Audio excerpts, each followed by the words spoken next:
స్థాయిలో పెట్టబోతున్నారు. ఆల్రెడీ ఇందాకే రఫీ గారు అన్నారు, అవుట్ ఆఫ్ 10 అసెంబ్లీ సెగ్మెంట్స్ 8 వాళ్ళ చేతిలోనే ఉన్నాయి. మీకు బిక్కుబిక్కుమంటూ 2, అందులో ఒకటి జగన్మోహన్ రెడ్డి గారు. ఆయన అసలు బిందాస్ ఉన్నారు. యూకే నుంచి ఇవాళ రేపు వస్తారేమో, నిండా మునిగినోడికి చలేంటన్నట్టు. ఏముంది కొత్తగా ఇప్పుడు ఆ 10 మంది ఎమ్మెల్యేలు కూడా బీజేపీ ఎగరేసుకుపోతుందట షార్ట్లీ అని ఢిల్లీ నుంచి సమాచారం. సింహం మీరు చెబుతుంటారు కదా, సింహం సింగిల్గా వస్తుంది. సింహం సింగిల్గా మిగులుతోంది, రావటం కాదు, సింహం సింగిల్గా మిగులుతోంది. మీ సింహం, మీరు చెప్పే సింహం. ఎలా అండి మీరు ఎక్కడ అంత నిస్తేజంగా నిర్వేదంతో ఉన్న పార్టీలో జవసత్వాలు? విజయసాయిరెడ్డి గారు వెళ్ళిపోయిన తర్వాత కూడా ఉలుకు పలుకులు లేదు. ఏం చేయబోతోందండి అసలు వైసీపీ? ఉండాలనుకుంటుందా లేకపోతే ఏదైనా జాతీయ పార్టీలో మెర్జ్ అయిపోతుందా కాంగ్రెస్లో? సార్, జాతీయ పార్టీలో మెర్జ్ అయ్యేది మిగతా పార్టీలు కూటమి అవుతాయి. జగన్మోహన్ రెడ్డి అలా కాదు. జగన్మోహన్ రెడ్డి రూటే సపరేట్.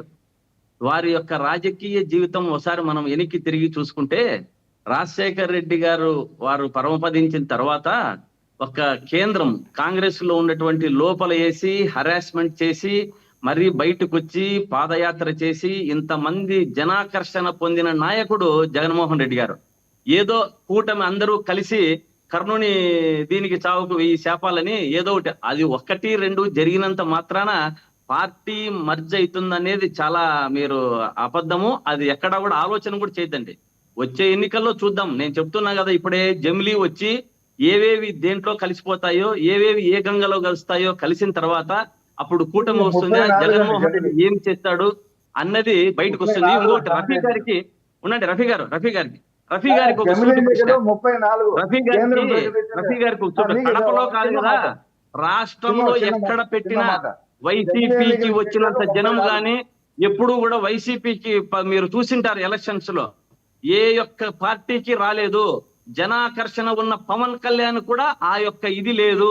జగన్మోహన్ రెడ్డికి వచ్చిన ఇది జనాకర్షణ ఎక్కడా లేదు. ఇంకోటి రఫీ గారు మీకు ఒకటి సూటిగా ప్రశ్న.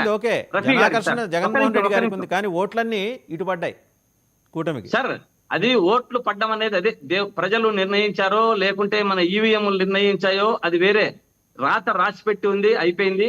వీరి యొక్క ఇది ఇప్పుడు బయటపడతా ఉంది. ఏది అమలు పరచలేక ఏం చేశామన్న విషయాలు బయటపడుతున్నాయి. రఫీ గారికి ఒక సూటి ప్రశ్న.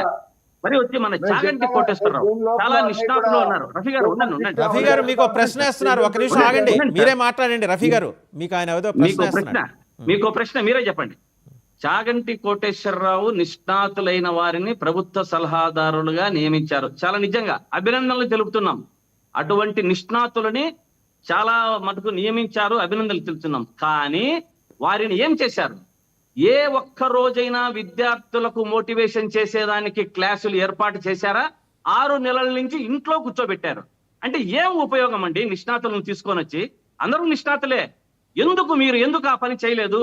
విద్యార్థులకు ఏ ఒక్క రోజన్నా ఒక్క స్టేట్మెంట్ గాని ఆయన మీరు విద్యార్థులకు మోటివేషన్ చేసేదానికి అందరినీ కలపడానికి అవకాశం మీరు ఇచ్చారా అని అడుగుతున్నా కూటమి ప్రభుత్వాన్ని. ఎప్పుడు చూసినా ఏదో ఇచ్చాము చేశాము అన్నది కాదు, జరిగింది. వాన పడింది పరిస్థితి లేదు మీ దగ్గర. రఫీ గారు, ఇప్పుడు వారి పేరు శ్రీకాంత్ కదా? అవునండి. చాగంటి కోటేశ్వరరావు గారిని నియమించి 2 నెలలు అయింది, 6 నెలలు అంటున్నారు. ఆయనకి నాలెడ్జ్ లేదు. ప్రభుత్వం వచ్చిన తర్వాత వెంటనే అండి, మీ ప్రభుత్వం వచ్చే 8 నెలలు అవుతా ఉంది. ఇప్పుడు వారిని నియమించి 4-5 నెలలు అయింది. పోలేండి, 4-5 నెలలకి ఏం ఆయనకి తెలియదు. ఒక నిమిషం ఆగండి జగదీష్, ఆయన మాట్లాడండి. రఫీ గారు మాట్లాడండి, మీ దగ్గర వస్తుంది. 2వ లిస్ట్ లో చాగంటి కోటేశ్వరరావు గారిని, అహ్మద్ షరీఫ్ గారిని సలహాదారులుగా నియమించారు. 2 నెలలు అయింది.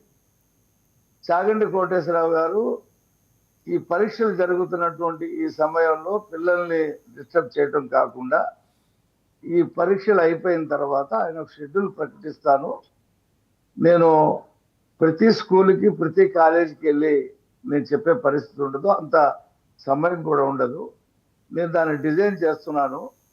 గతంలో కూడా జగన్మోహన్ రెడ్డి గారు ఆయన్ని నియమిస్తే ఆయన కేంద్ర ప్రభుత్వ సర్వీసుల్లో నేను ఉన్నానండి, నేను వ్యక్తిగతంగా నేను ఈ ప్రవచనాలు చెప్తున్నాను, ఒక్కడి దగ్గర రూపాయి తీసుకోకుండా నేను నా సర్వీసు రిటైర్మెంట్ అయిన తర్వాత నేను ఈ సేవలు అందిస్తానండి అని చెప్తే ఆయన అప్పుడు అని ఆయన తీసుకోలేదు. అప్పటి ఇప్పుడు ఆయన రిటైర్డ్ అయ్యాడు.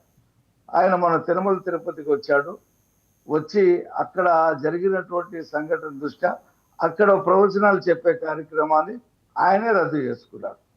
ఆయన ఎంత నిష్ణాతుడు అంటే ఆయనకి సపరేట్ దర్శనం తీసుకొచ్చి పెడతానంటే కాదని నేను మామూలు క్యూలో నుంచొని వెళ్తానని చెప్పేసి అన్నాడు. అలాంటి వాళ్ళని మీరు కించపరిచి మాట్లాడకండి.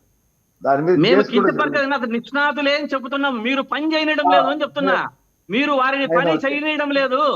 వారు నిష్ణాతులు, అభినందనలు తెలుపుతున్నాం. మీరు వారిని ఎటువంటి నిష్ణాతులను పని చెయ్యనీరు. మీరు ఇంకొకరు పేరు వస్తే